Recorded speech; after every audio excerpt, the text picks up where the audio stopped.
Saat bangkit jadi yaumul qiyamah, senang dia. Bahkan saking baiknya, ada orang yang diperkenankan menatap Allah tanpa hijab. Saat di dunia tak nampak dalam ghaibnya. Dunia alladzina yu'minuna bil ghaib, di akhirat dia mampu menatap Allah tanpa hijab. Berbinar wajahnya, bukan kerana masuk surganya, tapi karena bisa menatap Allah tanpa hijab. A'udzu billahi minasyaitonir rajim.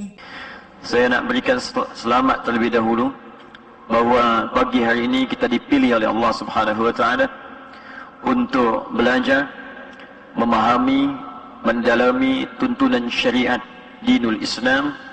Dalam bahasa Al-Quran disebut dengan tafaqquh fid din. Nabi sallallahu alaihi wasallam memberikan pujian yang sangat besar bagi umatnya yang meluangkan waktu masanya untuk memperdalam, memahami tuntunan syariat dalam Islam.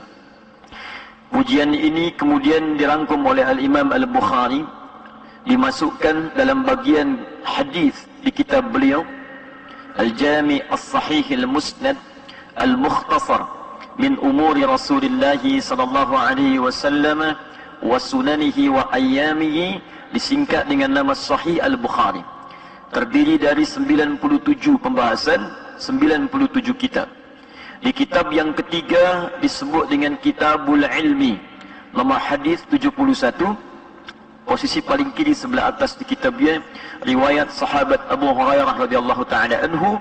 Juga ada riwayat versi lain dari sahabat Muawiyah bin Abi Sufyan radhiyallahu taala anhu dengan matan yang sama.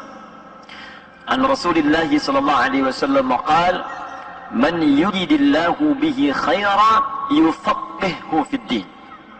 Man yuridillahu bihi khairan, man ismun mausulun yadullu ala al-fardiyatil 'ammiyah.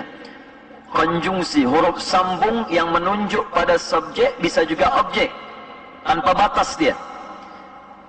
Pada personal singular tapi tanpa batas. Bisa lelaki, perempuan, tua, muda, besar, kecil, kaya, cukup, siapapun dia. Man, siapapun, kata Nabi, yuridillahu bihi khaira, yang diinginkan oleh Allah berubah menjadi orang baik, memiliki sifat-sifat mulia. Jadi bukan baik dipandang oleh manusia. Kalau Tuhan disebut baik oleh orang Kuala Lumpur, jangan dulu bahagia, seronok, karena boleh jadi orang Putrajaya tidak mengenal kita. Kalau orang satu Malaysia menyebut anda baik, jangan dahulu bangga, karena boleh jadi orang Indonesia mimpi pun tak nampak kita. Bila se-Asia menyebut kita baik, jangan dulu bangga, karena boleh jadi di Eropah sampai Afrika tak mengenal kita.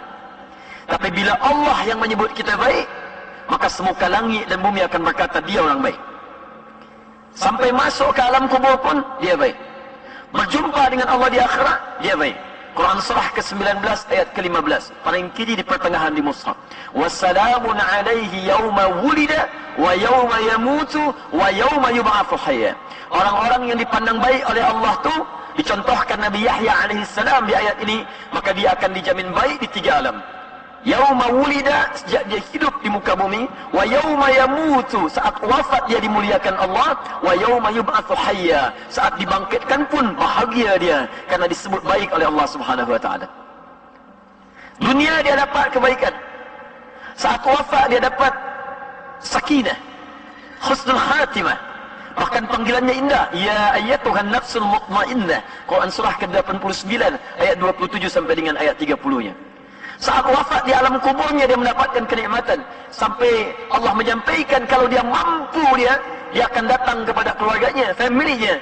Dia akan kata, tak usah kau menangis, jangan kau bersedih, aku dibahagia sangat di sini. Kalau kau mampu cepat datang menyusul sini. Itu ada di Quran surah ke-3 Ali Imran ayat 169 sampai dengan 171-nya. Saat bangkit jadi yaumul qiyamah, senang dia. Bahkan saking baiknya, ada orang yang diperkenankan menatap Allah tanpa hijab. Saat di dunia tak nampak dalam ghaibnya. Dunia alladzina yu'minuna bil ghaib, di akhirat dia mampu menatap Allah tanpa hijab. Berbinar wajahnya, bukan kerana masuk surganya, tapi karena bisa menatap Allah tanpa hijab. Itu ada di Quran surah ke-75 ayat 22 sampai 23. Sebelah kiri paling atas di mushafnya. Wujuhun yawma idzin nadhirah ila rabbiha nadhirah. Ada orang yang wajahnya nampak bersinar gembira. Di masa kiamat tu, banyak orang gelisah, banyak orang khawatir, banyak orang minta syafaat. Datang ke Nabi Adam tak mampu beri syafaat. Datang ke Nabi Ibrahim tak mampu beri syafaat. Datang ke Nabi Musa tak mampu beri syafaat. Datang ke Nabi Isa malu beri syafaat. Karena banyak umat yang menganggap dia sebagai Tuhan. Mencari syafaat, ada satu golongan yang dia berbinar wajahnya. Kenapa? Diperkenankan melihat Allah tanpa hijab. Siapa mereka di gerangan saat di dunia? Di antara mereka adalah orang-orang yang disebut oleh Nabi, orang-orang yang disebut baik oleh Allah Subhanahu wa taala. Jika tuan-puan ingin masuk ke dalam golongan ini, maka di antara pintu-pintunya ada pintu yang dibuka oleh Nabi sallallahu alaihi wasallam, dimasukkan oleh Imam Al-Bukhari dalam Kitabul Ilmi nomor hadis 71. Siapa gerangan mereka ini? Yuridillahu bihi khaira, man yuridillahu bihi khaira yufaqqihhu fid din. Maka orang ini akan dibimbing oleh Allah langsung, diringankan langkahnya, dibukakan pintu hatinya untuk mau belajar mendalami tuntunan agamanya. Jadi kalau ada penambahan dari urusan dunia, kedudukan tu meningkat. Hati-hati, jabatan mulai meningkat, harta mulai melimpah. Jangan dulu bangga. Karena itu boleh jadi belum jadi ukuran kebaikan di hadapan Allah Subhanahu wa taala. Tapi berbahagialah kita semua di antara sekian hamba Allah yang hidup di sekitaran Kuala Lumpur ni, kitalah yang dipilih oleh Allah Subhanahu wa taala untuk berada di tempat terbaik di muka bumi, di masjid di rumah Allah untuk belajar dari tuntunan sebagian dari agama kita. Semoga ini menjadi tanda pertama yang diberikan oleh Allah Subhanahu wa taala untuk merubah kita menjadi orang baik di dalam pandangan Allah, insya-Allah. Ya. Dan tidaklah cukup dengan amin, kita mesti belajar dulu ni. Ya. Jadi kurang apa lagi lah baiknya Allah pada kita. Sudah diberikan ringan langkah, datang ke masjid, duduk pula, tinggal belajar. Kalau ini semua belum mampu merubah kita jadi baik, dengan cara apa lagi Allah mesti merubah kita semua. Ya, hadis yang kedua dalam hadis Ibnu Majah, nomor hadis 233, diriwayatkan oleh sahabat Abu Darda radhiyallahu taala anhu, orang-orang yang kemudian berangkat untuk menuntut ilmu, maka setiap gerak langkahnya, peluh keringatnya akan dicatat langsung untuk meringankan langkah ia ke surga. Nabi SAW bersabda, "Man saraka tariqan yaltamisu fihi ilma, sahhalallahu lahu tariqan ilal jannah." Siapa yang mampu menggerakkan langkahnya, menyiapkan dirinya, menempuh jalan dia untuk belajar pengetahuan walaupun sedikit saja, ilma nakirah, walaupun sedikit, satu ayat saja, satu hadis saja, maka Allah akan balas semua jerih payahnya, semua kesungguhannya dengan meringankan langkahnya ke surga, insya-Allah. Jika tuan-puan ingin belajar di majlis manapun, lalu memilih mana pelajaran yang harus saya dahulukan, maka di antara sekian yang banyak kita pelajari itu, ada fiqhkah, ada tauhidkah, ada tafsirkah. Maka Nabi memberi rumus, dan rumus ini disebutkan oleh Al-Imam Al-Bukhari dalam kitab sahihnya nomor hadis 4739. Imam Al-Bukhari menerima dari seorang bernama Hajjaj bin Minhal. Hajjaj menerima dari Syu'bah. Syu'bah menerima dari Alqamah ibn Marthad. Alqamah ibn Marthad menerima dari Sa'ad bin Zubaidah.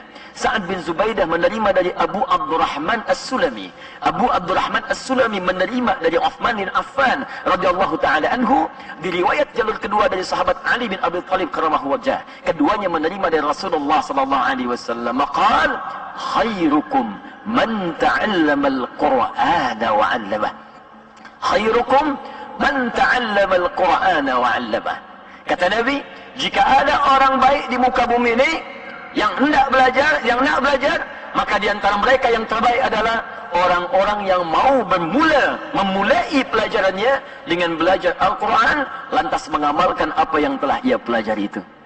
Kerana itu insya-Allah dalam kuliah pagi ini kita akan mencoba untuk berusaha menjadi orang baik dalam pandangan Allah dan Rasulullah dengan belajar tentang panduan hidup berdasar pada tuntunan Al-Quran dan Sunnah Rasulullah sallallahu alaihi wasallam.